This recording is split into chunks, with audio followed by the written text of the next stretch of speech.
Hello, dear viewers. This is the second part of our video review, in which we will show in detail how Russia lost all the wars that it started.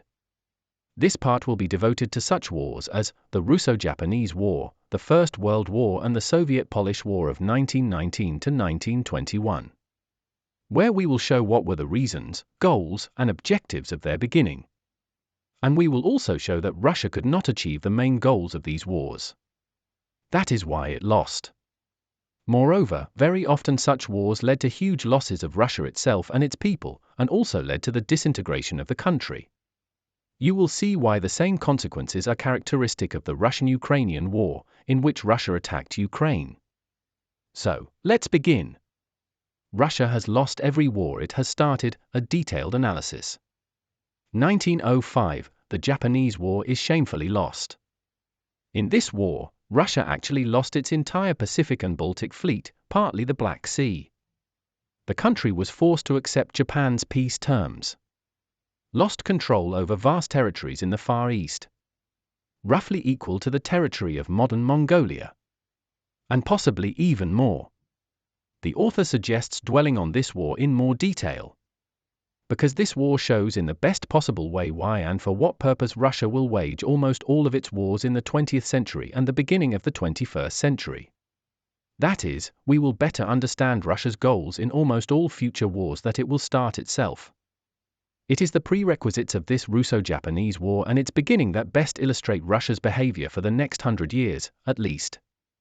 And after that, we will more briefly consider all of the wars and conflicts involving Russia that it started itself. So, the background of the Russo-Japanese War. It all started in the 1850s. Having suffered defeat in the Crimean War, Russia had nowhere to expand and conquer new territories. In Europe, this was no longer possible. There were strong opponents everywhere, to whom Russia had previously lost the war. Then Russia turned its attention to Central Asia. There were no strong opponents there. Therefore, Russia managed to conquer many peoples to the east of the Caspian Sea. By 1890, Russia had reached the borders of Afghanistan and Persia. The potential for expansion in Central Asia was also exhausted. Because there were British colonies further away, and an invasion of them would have led to a war with Great Britain. As a result, all of Russia's attention switched to the Far East. There was Qing China, weakened in the 1840s and 1860s by crushing defeats in the Opium Wars and the Taiping Rebellion. It could no longer hold large territories in the northeastern lands. The Treaty of Aigun, signed with China in 1858, secured the transfer of the Amur region to Russia. And the Treaty of Beijing in 1860 secured the transfer of Primorie to Russia, on whose territory the city of Vladivostok was founded that same year. In fact, Russia peacefully seized these territories, threatening China with a military invasion. And a weakened China had to agree and give up these lands to avoid war. In 1855, the Treaty of Shimoda was concluded with Japan, according to which the Kuril Islands north of Iturup Island were declared Russian possessions, and Sakhalin was declared a joint possession of the two countries. In 1875, the Treaty of St. Petersburg recorded the transfer of Sakhalin to Russia in exchange for the transfer of all 18 Kuril Islands to Japan. Japan was a strong opponent of Russia in the Far East. And it had its own plans for China. It wanted to subjugate the territories of Manchuria.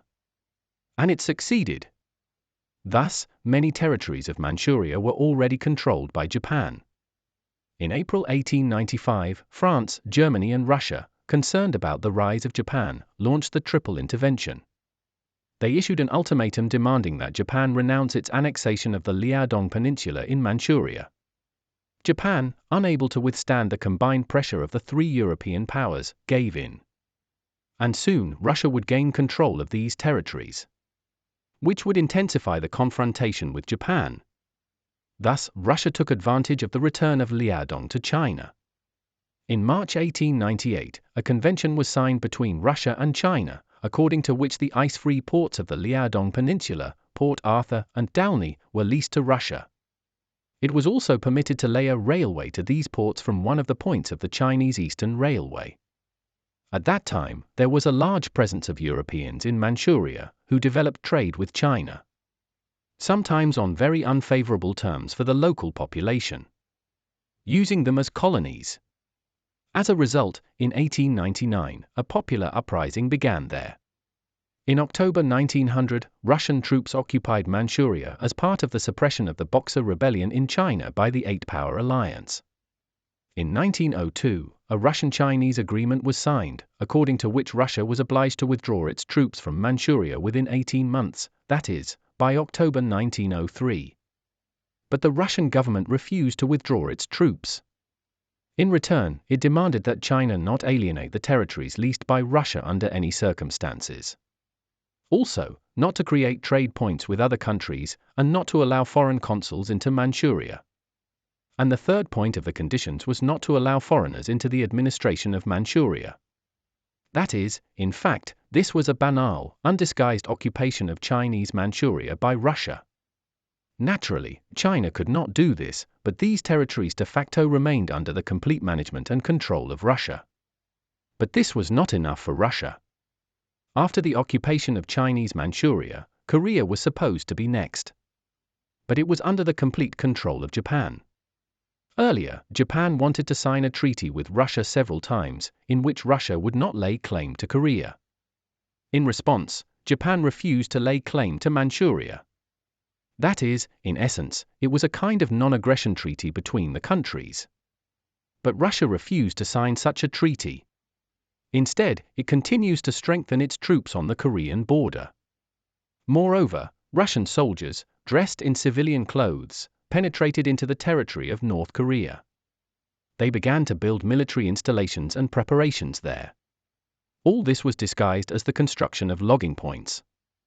Everyone understood that the threat of Russian invasion was growing and becoming inevitable. Therefore, in January 1904, Japan again tries to conclude a treaty with Russia.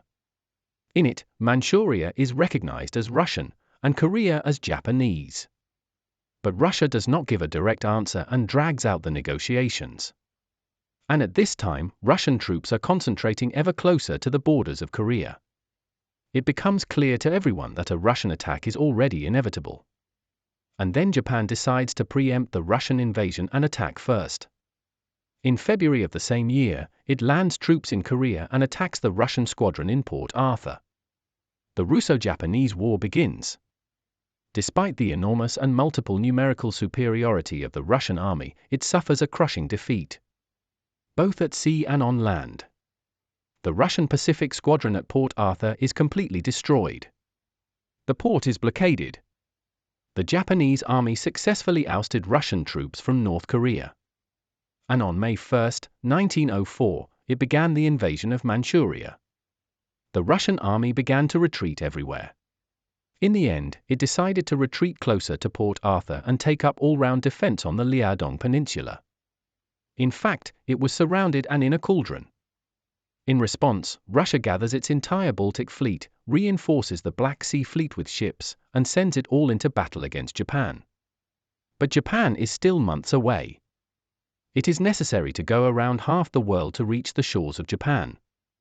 During this time, Port Arthur fell. This happened on January 1, 1905. And all the Russian armies on the Liaodong Peninsula had been defeated earlier or had also surrendered. But the war was not over. Now Japan had eliminated one front. And it could begin an offensive to the north and west. Thus, Japan began to rapidly push the Russian army out of Manchuria. The reinforcement of Russian ground forces in Manchuria had no effect. It only slowed down the retreat of the Russian army. The more numerous, but poorly organized Russian army mainly tried to defend itself. And Japan, on the contrary, was advancing. Now Russia was no longer worried about Korea, and not even Manchuria. It was worried about the city of Vladivostok and other Russian territories previously occupied from China. The Russian fleet was soon to arrive for their defense. In May 1905, it reached the Tsushima Strait. Its goal was to destroy the Japanese supply routes that supplied the Japanese land armies in Manchuria. Japan sends its fleet to repel the attack of the Russian squadron. The Great Battle of Tsushima begins. The result was the complete defeat of the Russian fleet. Most of the Russian ships were sunk, and some became trophies. There were many prisoners. It was a total defeat of the Russian fleet. In fact, Russia lost its entire fleet. In the future, any strong defeat of Russia, both at sea and on land, began to be called a repeat of Tsushima. That is, the Battle of Tsushima began to be associated with the total defeat of the Russian army and navy. Having suffered a complete defeat at sea, Russia could not stop the advance of Japanese troops in Manchuria. And it could not ensure the protection of the islands and territories of the Far East. For example, Kamchatka and others. After Tsushima, the Japanese landing force landed on Sakhalin Island. The Russian army began to retreat again. Half of the island ended up under Japanese control. In general, Russia did not have the opportunity to wage war and defend itself in the Far East. And Japan, on the contrary, successfully developed the offensive. At the same time, Russia's economic exhaustion began. The losses were colossal. Russia could not continue the war. Otherwise, it threatened to completely lose control not only over all of Chinese Manchuria, but also over the entire Russian Far East. But Japan refused to negotiate with Russia. Then Russia asked the United States to become a mediator in the negotiations with Japan. Western countries also did not need Japan to seize and control huge territories in the Far East. They did not want Japan to become so significantly stronger. In addition, Russia was greatly exhausted by the war and could not effectively transfer armies to the Far East. There was simply nowhere to station them and nothing to supply them with. At the same time, the Japanese economy also suffered greatly. The costs of the war were enormous. But it received new territories and new resources. Japan could also buy weapons from Great Britain and the United States, and in general, it actively traded with them. In general, Japan depended on Western countries and, in particular, heavily on America. But at the same time, Japan had already achieved all of its main goals in the war. It protected its control over Korea, and the Russian threat was defeated. Then Japan simply continued to seize Russian territories and Russian-controlled territories of China. This could lead to the emergence of another powerful empire in the East, which could conduct its expansion. And the Western countries did not want this.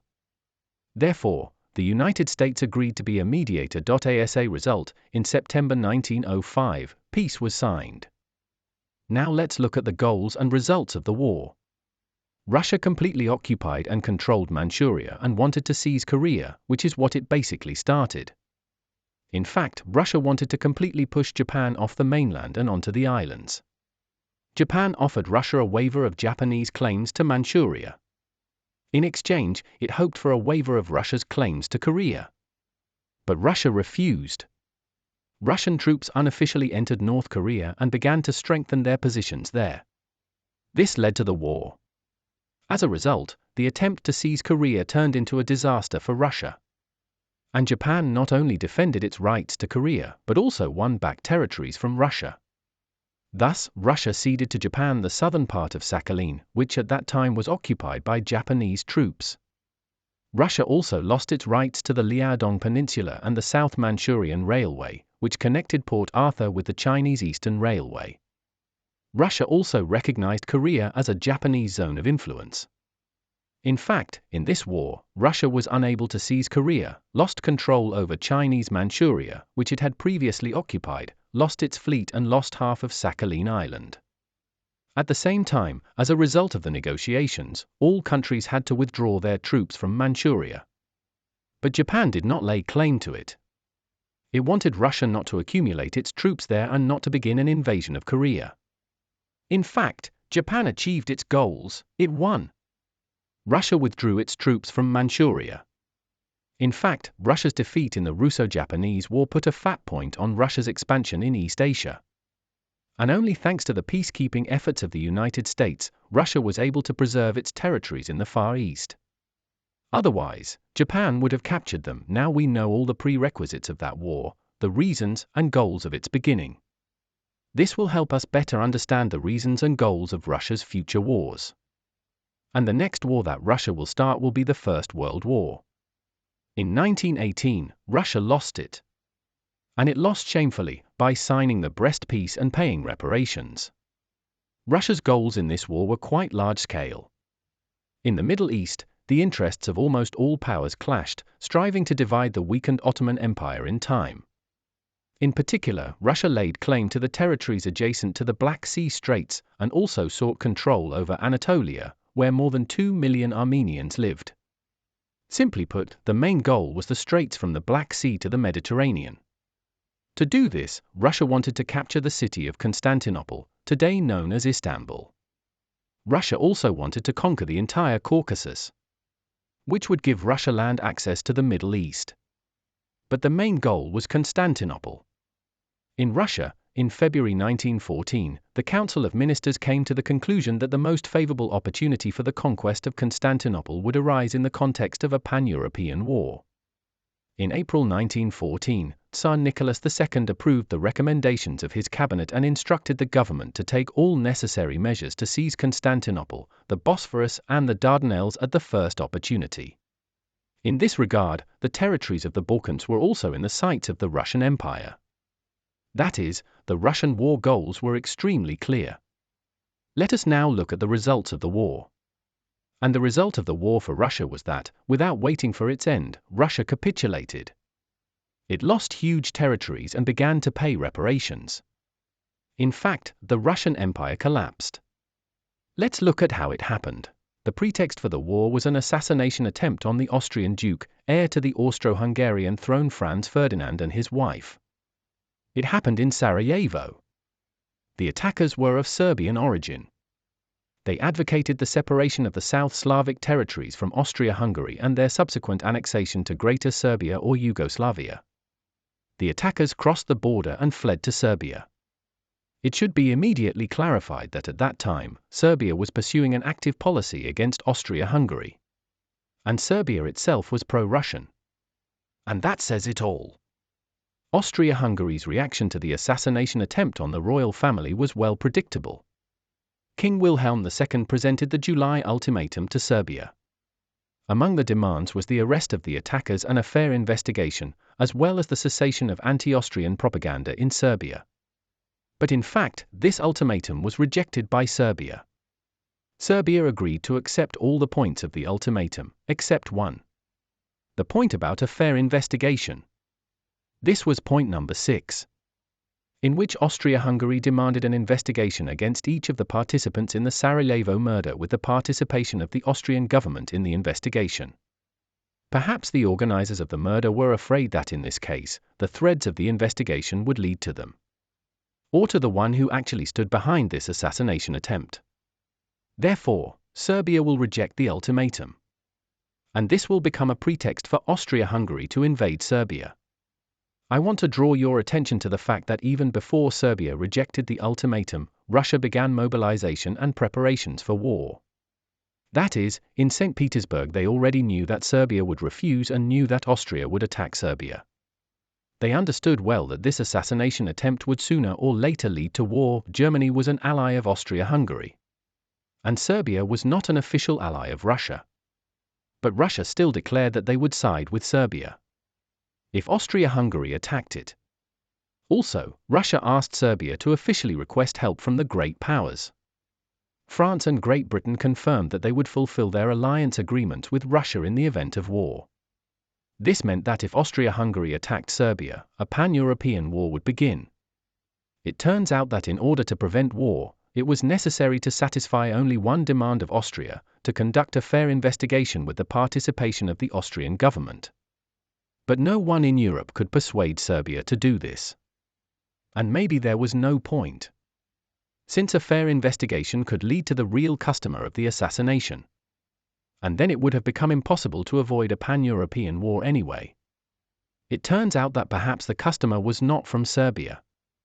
Because if it was the Serbian government, the countries of Europe could put pressure on it and force it to conduct a fair investigation. In order to avoid a large-scale war.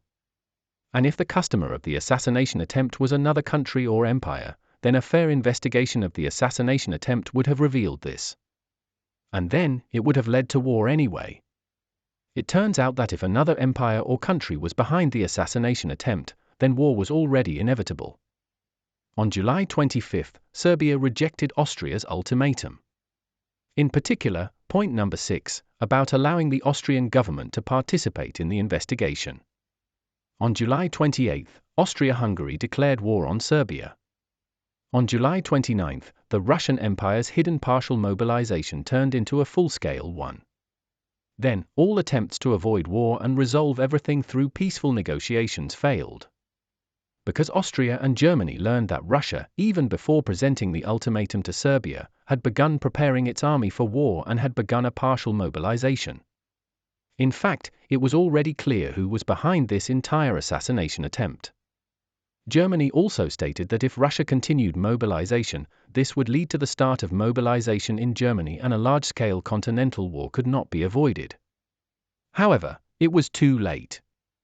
On July the 29th and 30th, virtually all European countries began a general mobilization. On July 31st, Germany presented an ultimatum to Russia. It stated that if Russia did not immediately stop mobilization, Germany would declare war on it. On August 2nd, Russia refused to stop mobilization. That same day, Germany declared war on Russia. As we can see, the war could have been easily avoided. Russia had to stop mobilization. And that's it. The war between Austria and Serbia could have ended, firstly, in a local war.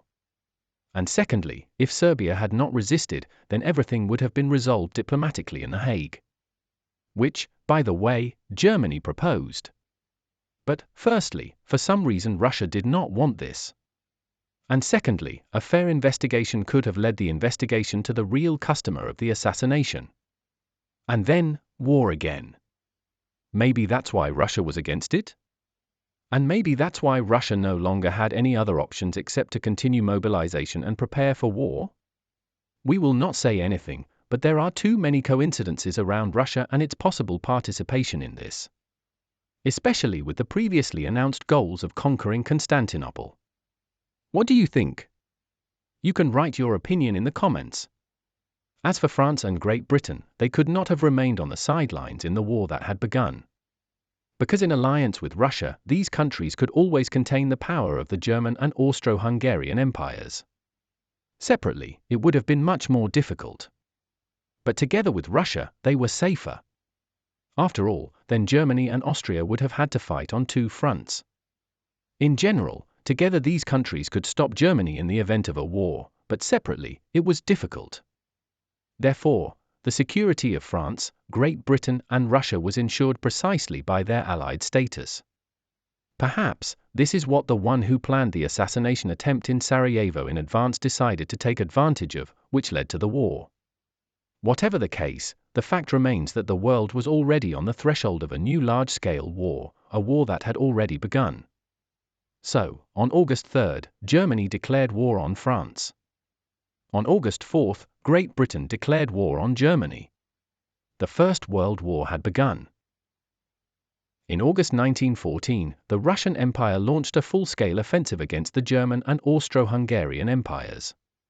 In the battle with the Germans, the Russian armies were surrounded and completely defeated in the East Prussian operation. Not many Russian units managed to escape from the encirclement. The losses were enormous. But the offensive against Austria-Hungary was initially very successful, but only in the first year of the war. The Russian army managed to penetrate deep into enemy territory. The so-called Warsaw salient was formed. Almost everywhere, the offensive against the Austro-Hungarian Empire was successful. Pro-Russian Serbia was also able to withstand the onslaught of its opponents. However, this did not last long. Firstly, at the end of 1914, the Ottoman Empire entered the war on the side of Germany and Austria-Hungary. The Caucasian front opened up for Russia. The Ottoman Empire also began to control the Black Sea. It could shell coastal cities.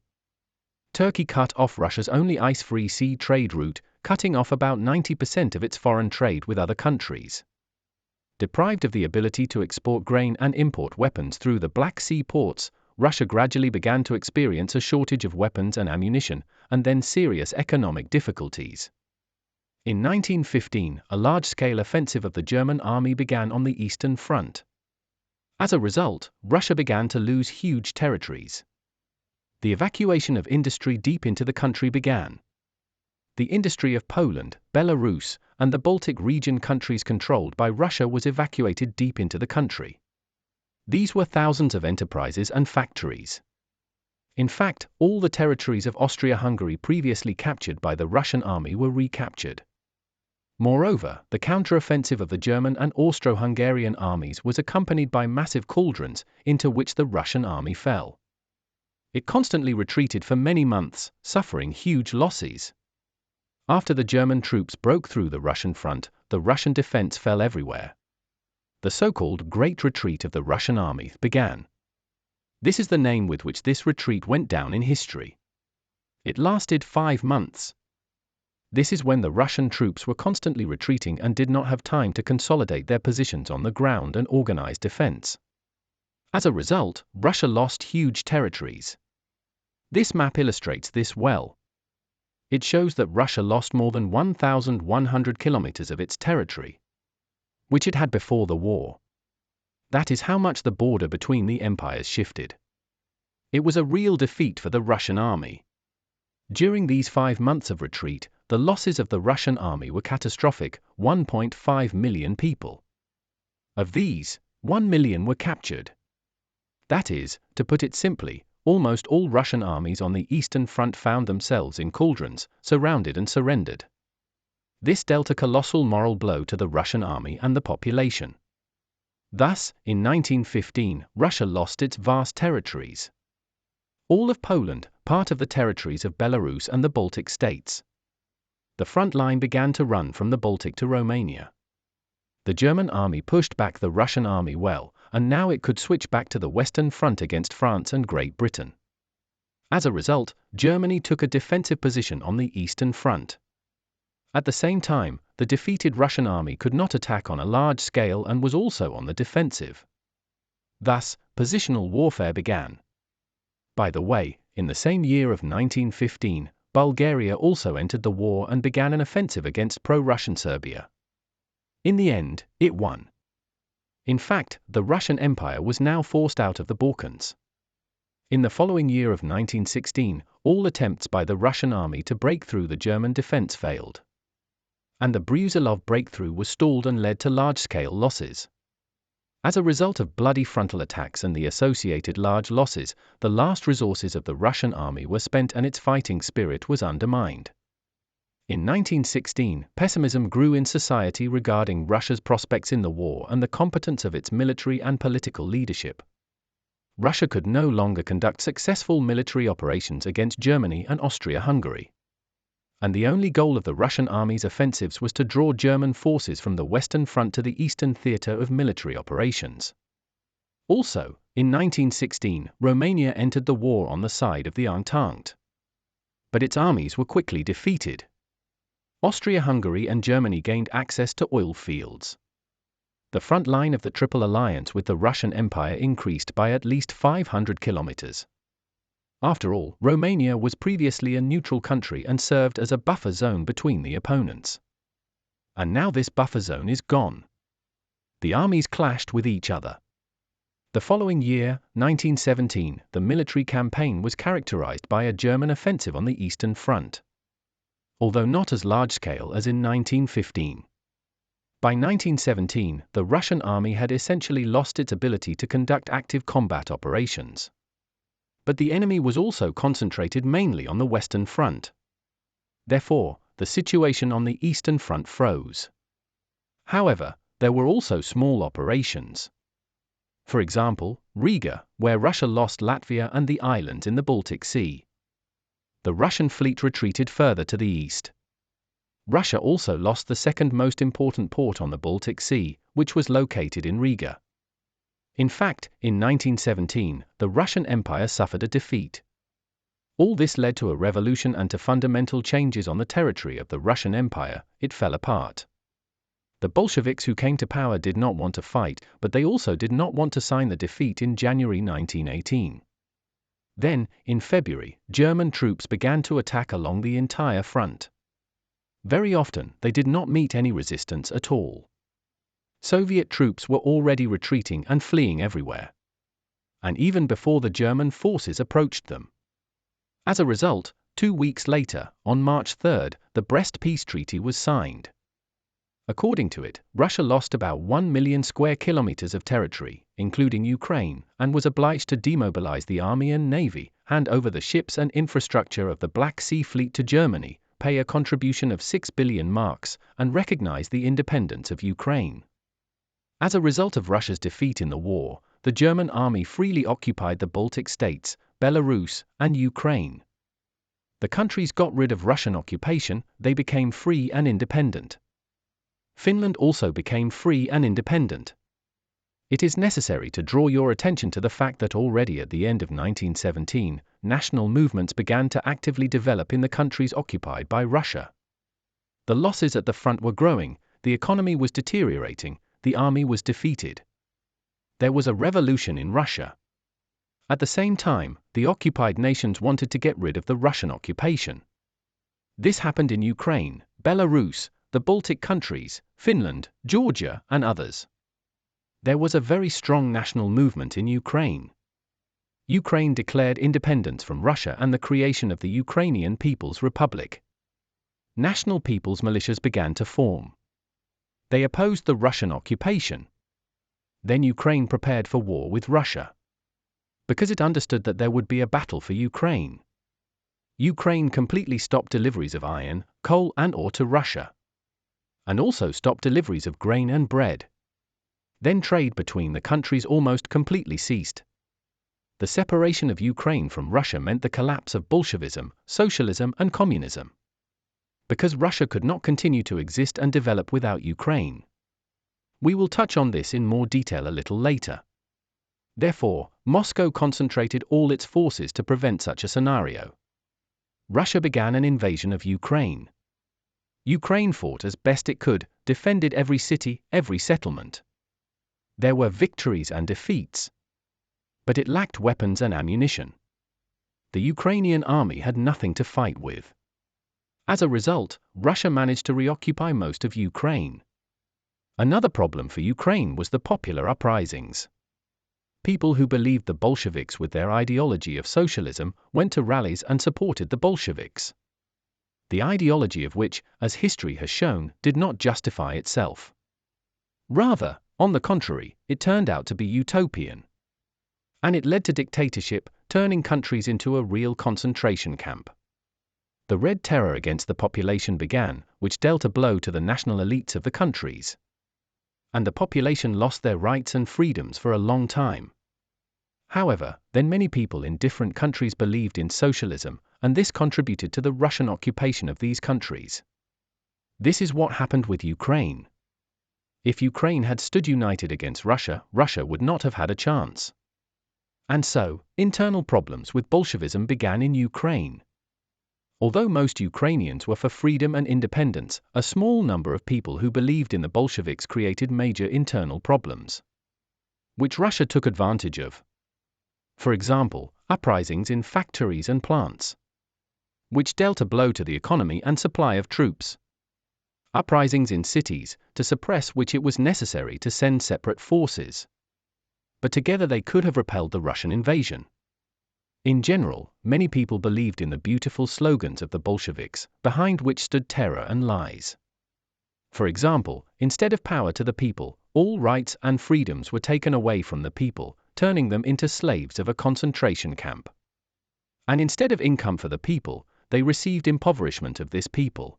Instead of communism, we got totalitarianism and dictatorship. And of course, any democracy was also lost for the people. That is, literally everything that could be taken from the population was taken away. But this was later, and for now, many people believed the Bolsheviks.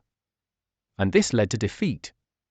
Also, rallies and speeches of the Bolsheviks in other countries became a pretext for the invasion of the Russian army into these countries. They needed some kind of pretext. And they found it in the Bolsheviks. As a result, the countries came under occupation. However, already in February 1918, Germany and Austria-Hungary concluded an agreement with Ukraine and began to help it.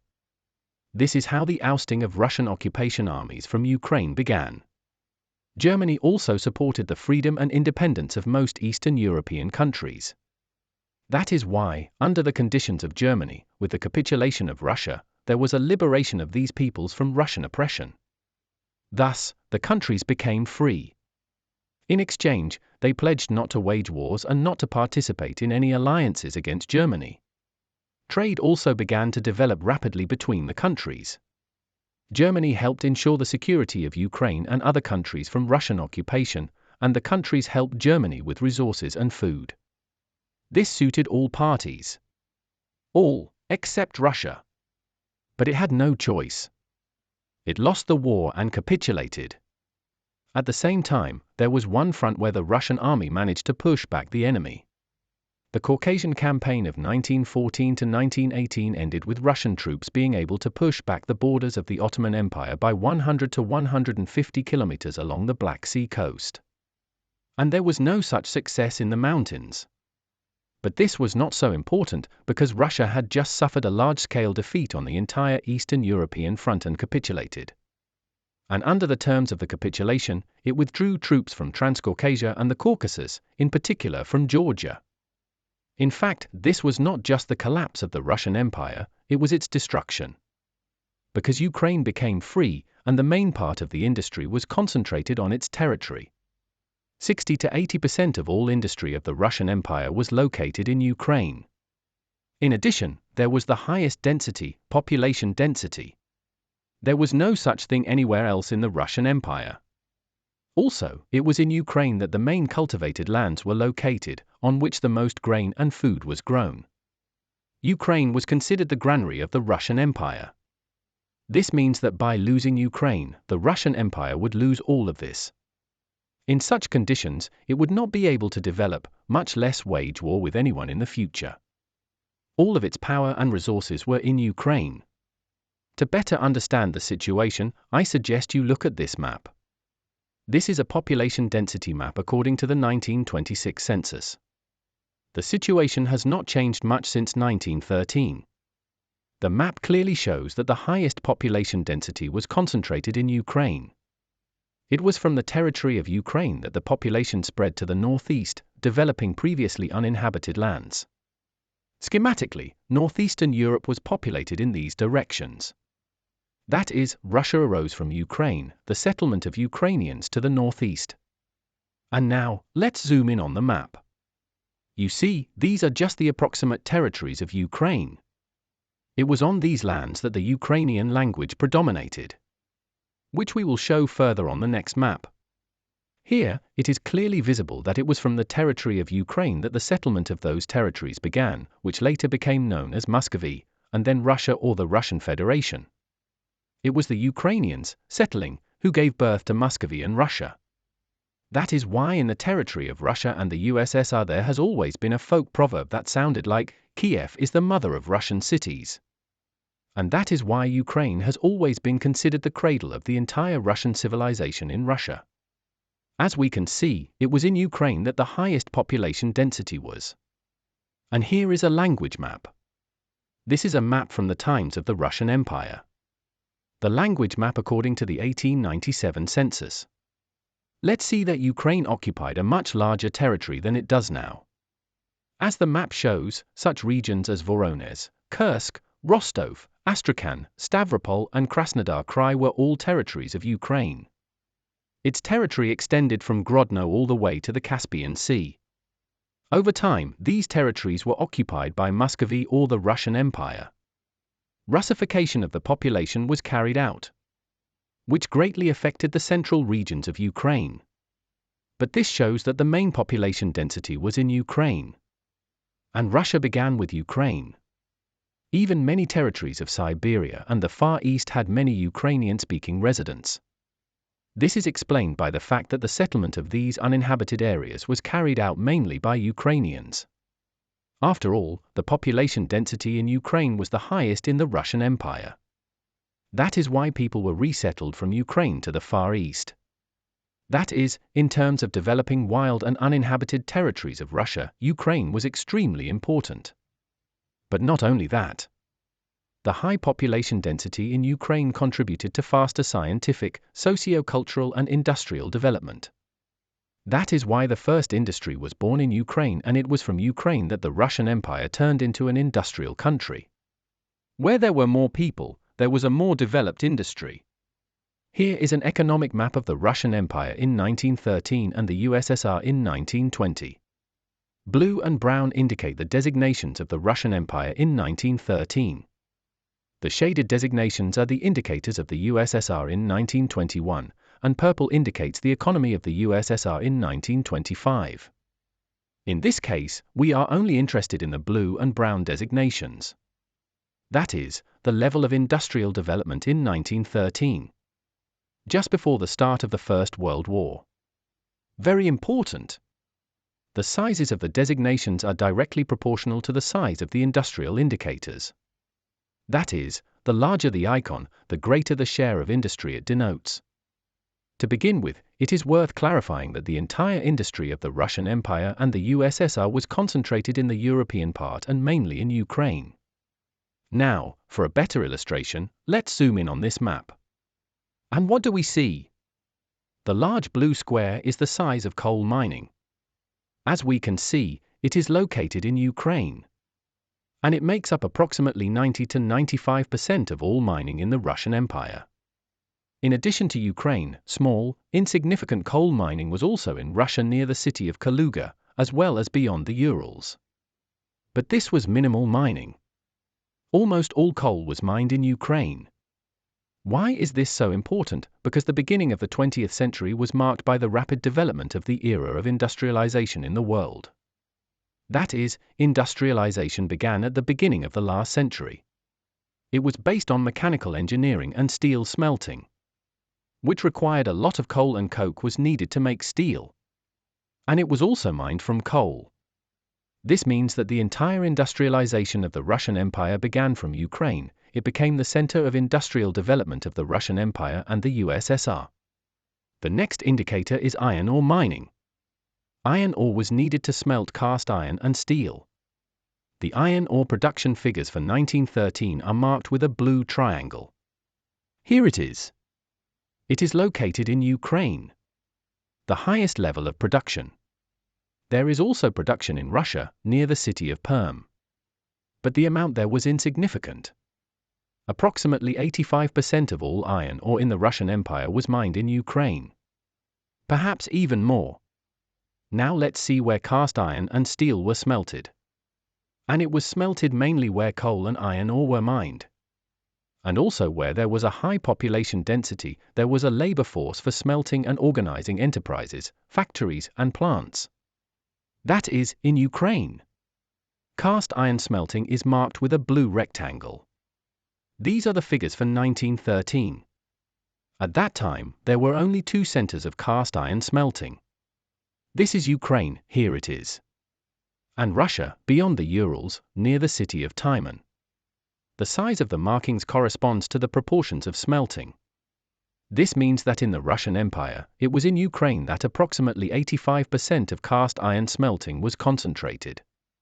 Let's now look at steel smelting. It is marked with a brown rectangle.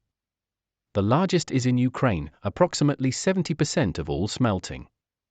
And 2 rectangles are located on the territory of Russia.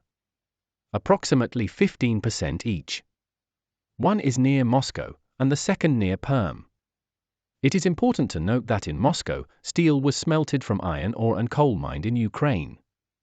In general, as the map shows, the entire industrialization of the Russian Empire and the USSR took place from Ukraine. And all these are indicators for 1913. And in 1914, the First World War will begin. And then, according to the Brest Peace, the Russian Empire will lose Ukraine. That is, in fact, Russia was turning into a purely agrarian country without industry. It would not be able to further industrialize without coal and iron. And to begin their extraction, it was necessary to find new deposits and sources, resettle the population there and begin extraction. Build factories and plants for smelting cast iron and steel. And this is all a huge expenditure of resources and time. In addition, resources in Russia are usually located in different places at a great distance from each other. This complicated logistics and increased the cost of production. And in Ukraine, all this was practically nearby. Iron ores were mined in the area of the city of Kryvyi Rog, which is located next to the region called Donbass, where coal was mined. This contributed to the sharp growth of industry and the development of industrialization in Ukraine. This is the author's point that Ukraine was critically important for Russia. Without Ukraine, Russia could not exist. And it could not carry out its expansion in the world, it could not wage wars. The same applies to the USSR. It could not exist without Ukraine.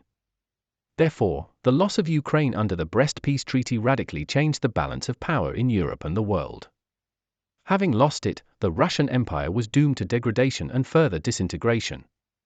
Therefore, Russia's capitulation in the First World War ended in disaster for Russia. And Ukraine, on the contrary, gained freedom and became an independent country. In addition, other enslaved peoples gained freedom. Belarus became free. Georgia.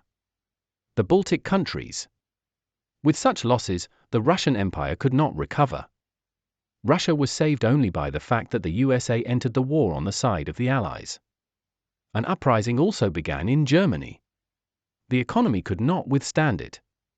As a result, Germany capitulated. The Allies won the war, but without Russia. Thus, Russia managed to avoid paying reparations. And later, on the remains of the Russian Empire, another empire began to be created, called the Soviet Union, which in the future will absorb most of the Eastern European countries.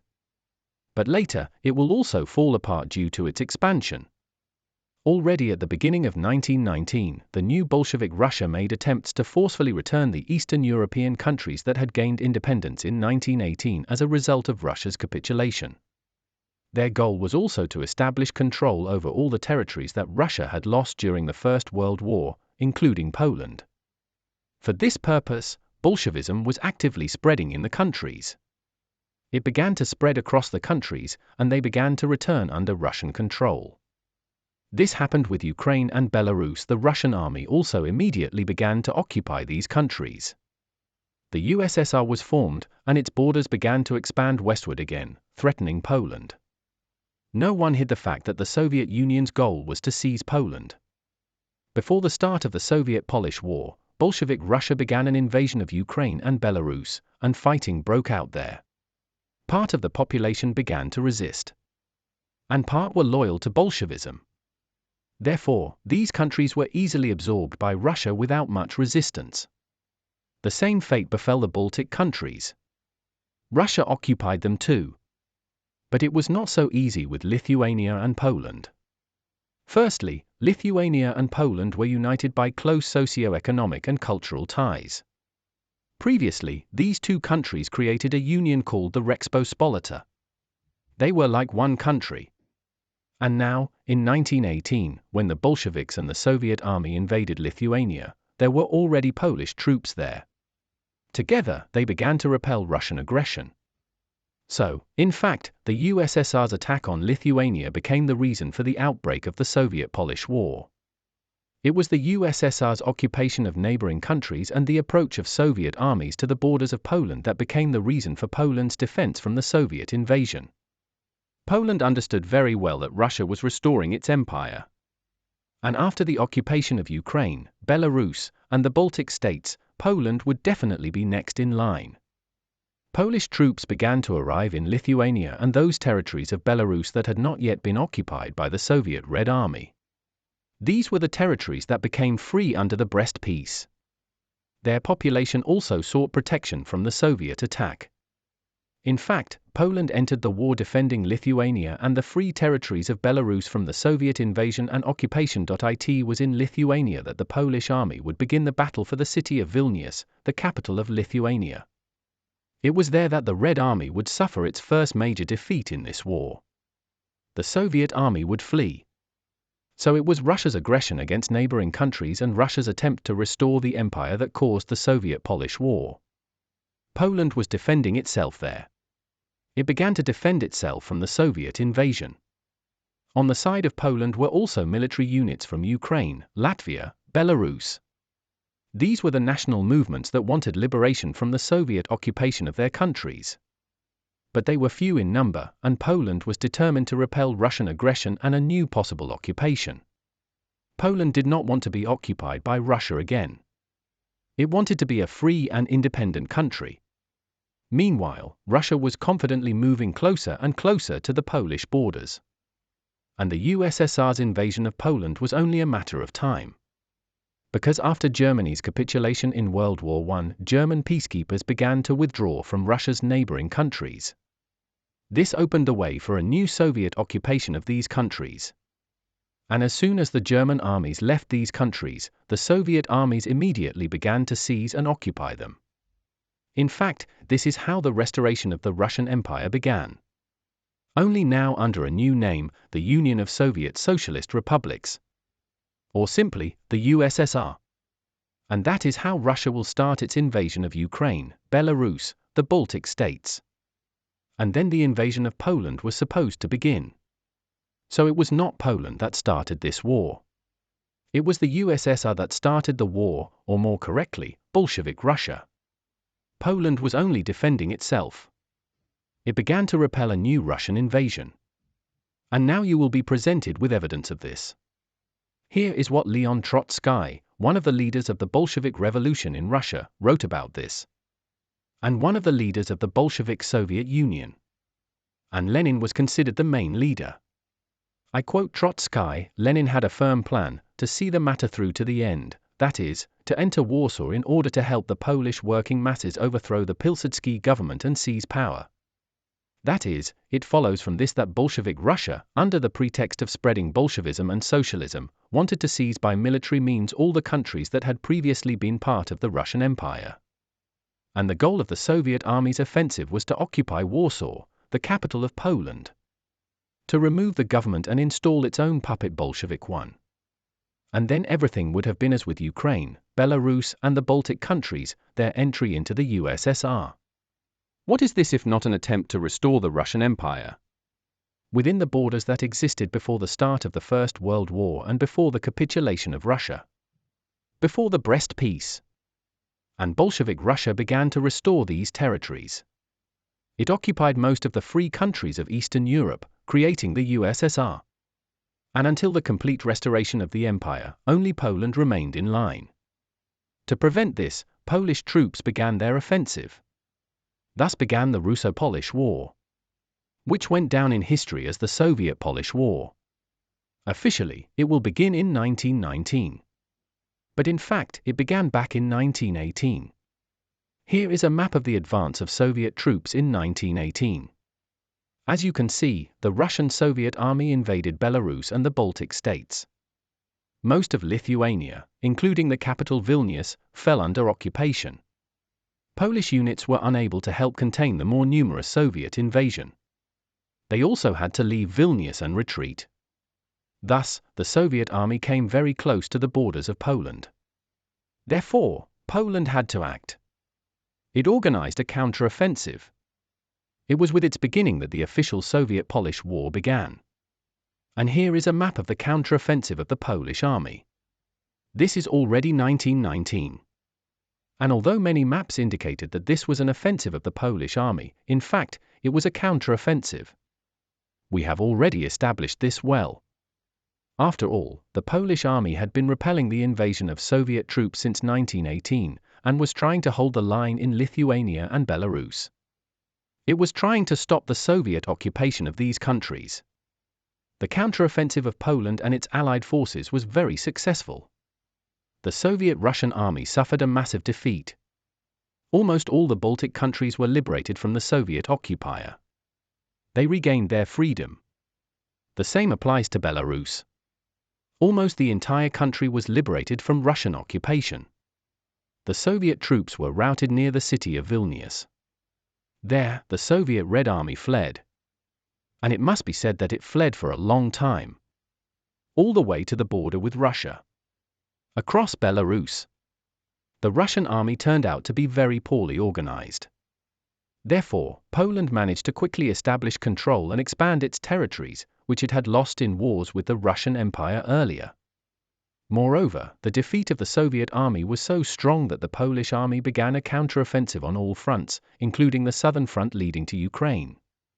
This is how the liberation of Ukraine from Soviet occupation began. As an example, here is a map from 1919, where Soviet troops had just begun their invasion of Lithuania. They had not yet managed to take Vilnius. This is early March 1919. By the end of March, almost all of Lithuania would fall under Soviet occupation. And here is how the map changed after the start of the counteroffensive of the Polish army and its allies. This is December 1919. Almost all of Poland's historical and ethnic territories were liberated from Soviet occupation. All of the Baltic countries were also liberated from Soviet occupation. And the flight of the Soviet Red Army gave Poland and its allies the opportunity to advance not only in the Baltic region, but also in the south. This is how the liberation of Ukraine from Soviet occupation began. Already in May 1920, almost all of Belarus was liberated from Russia, and in Ukraine, half of the country was liberated, including the capital Kyiv. The Polish army fought successfully against the Soviet army. It repelled all attacks. But it was inferior in numbers to the Soviet army. And there were not enough weapons for such a large-scale war. As a result, in June, the USSR began to transfer all units and subdivisions from all corners of the USSR to the front in Ukraine. Troops arrived from the east and the Caucasus. The multiple numerical superiority of the Soviet army did not give the Polish army the opportunity to counterattack and liberate the conquered peoples further. Soviet troops began to enter from the south of Ukraine and wanted to cut off the Polish army stationed in Kyiv. Fearing encirclement, the Polish army began to retreat. At first in local areas. But in 1920, the Soviet army began its large-scale offensive. As a result, the Polish army began to retreat everywhere. In June, Soviet units began to advance increasingly in the south. And in August, the retreat of the Polish army became catastrophic. The Polish army began its large-scale retreat. Mainly to save its soldiers. And in August 1920, the Russian armies were already standing near Warsaw. Polish troops left Belarus mainly for the Baltic countries to strengthen their defense. And the troops from Ukraine retreated across the river near Warsaw. The Warsaw salient was formed. So the Soviet army was actually trapped. It was threatened with encirclement. But the Polish army could not counterattack further. It did not have enough weapons for a war against the more numerous Soviet army. Then Poland asked for military assistance from the Entente countries. And they helped. Meanwhile, the Soviet troops began an attempt to encircle Warsaw, in an attempt to capture the capital. This would have meant the occupation of all of Poland. Thus began the Battle of Warsaw. Despite the enormous numerical superiority of the Soviet army, it was defeated and completely routed. The losses were catastrophic. The Russian army fled. Some units managed to retreat to neighboring Prussia and Belarus. This was such a strong defeat that the Soviet army would no longer be able to successfully advance and would only retreat. Almost all attempts at defense or counteroffensive by the Russian army would be unsuccessful. It would again only flee and only retreat. Thus, the Polish army would again enter Belarus and the Baltic states, as well as the western territories of Ukraine. The Soviet leadership understood that if the peace was not signed, the USSR would soon lose all of Ukraine and Belarus. And consequently, it would cease to exist. Therefore, the Soviet government decided to make all concessions to Poland. If only it would sign the peace treaty and stop its advance. At the same time, Poland received weapons from the Entente countries with one condition. That the country would use them exclusively for defense and would not advance beyond the Curzon line. Therefore, Poland no longer had the opportunity to liberate Ukrainian and Belarusian lands from the Soviet occupier. As a result, the Riga Armistice was signed in October 1920, and the final Riga Peace Treaty was signed in early 1921.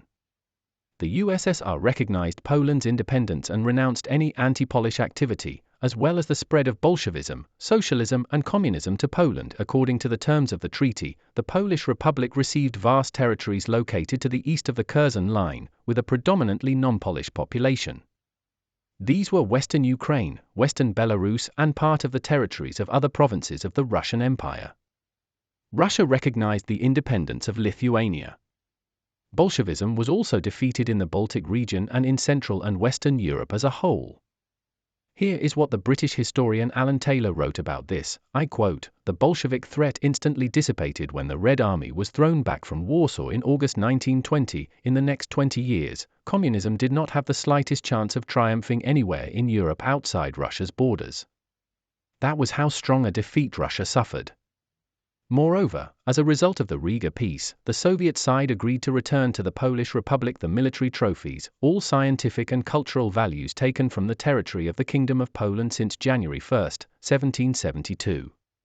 Also, Russia was obliged to pay Poland 30 million gold rubles within a year for the contribution of the Kingdom of Poland to the economic life of the Russian Empire and to transfer property to the Polish side in the amount of 18 million gold rubles. That is, it was obliged to de facto pay large reparations. And the Polish Republic was released from responsibility for debts and other obligations to the former Russian Empire. That is, any debts of Poland were written off. In fact, this was the capitulation of Soviet Russia in the Russian-Polish War. Thus, Bolshevik Russia lost the ability to attack other countries for many years. Almost 20 years later, Russia, at the head of the USSR, will invade Finland. This will happen in 1939. It is with this war that we will begin our next part of the video review about Russia's defeats in wars that it itself started. In this video, we have thoroughly analyzed what Russia is. We have analyzed in detail what drives it and why it is constantly at war. In fact, it is probably some kind of incomprehensible territorial formation of a barbarian type, which is not capable of developing. Russia's behavior resembles the behavior of barbarians. That is why it constantly attacks its more developed neighbors to increase its territory and obtain something for its wild development. Barbarians are not capable of development. They are only capable of attacking neighbors if they feel that they can capture and conquer them. That is why Russia will always look for weak opponents for its expansion. That is why it is impossible to agree on anything with Russia. And that is why it violates all the treaties it signed before. As former German Chancellor Otto von Bismarck said, I quote, "A treaty with Russia is not worth the paper it is signed on." And all this will be confirmed in future wars. Also, what Russia is well illustrated by this map. This is a satirical map created by a Japanese student at Kyoto University during the Russo-Japanese War. It was not for nothing that we showed it earlier in the video. This map follows the design of a similar map first published in 1877. That is, even then, many of Russia's neighbors understood its essence, its goals, and plans. Russia is depicted here as an octopus, which has spread its tentacles around and is trying to capture its neighbors with them. And where the neighbors are weak, there the conquest begins. And where the neighbors are strong, he does not climb there. The map also shows well that everywhere where the tentacles of this octopus touch, wars and losses occur. That is, he brings war everywhere. History has confirmed all this. At the end of the 20th and beginning of the 21st century, a proverb became widespread among Russia's neighbors. It goes like this: "The Russian world is war." It means that wherever Russia gets involved, wars and conflicts occur. The so-called Russian world brings only wars and destruction to countries. It is the constant wars that prevent Russia from developing. And it is precisely because of the constant wars that it constantly lags behind developed countries in development. As a result, starting wars with them, Russia constantly loses. And as the analysis of these wars has shown, Russia respects only force. And only under the pressure of force can it be stopped and forced into peace. This is what the Russo-Japanese War, the First World War, and the Soviet-Polish War showed. And this is exactly what other wars will show, which we will consider in our next parts of the video review. And with this, our second part of the video review comes to an end. Special thanks from the author to everyone who helps the channel. Your help is very important. Like, write comments and subscribe to the channel, where many more interesting and exciting videos await you. Thanks for watching. And see you soon with new videos. Peace and goodness to all.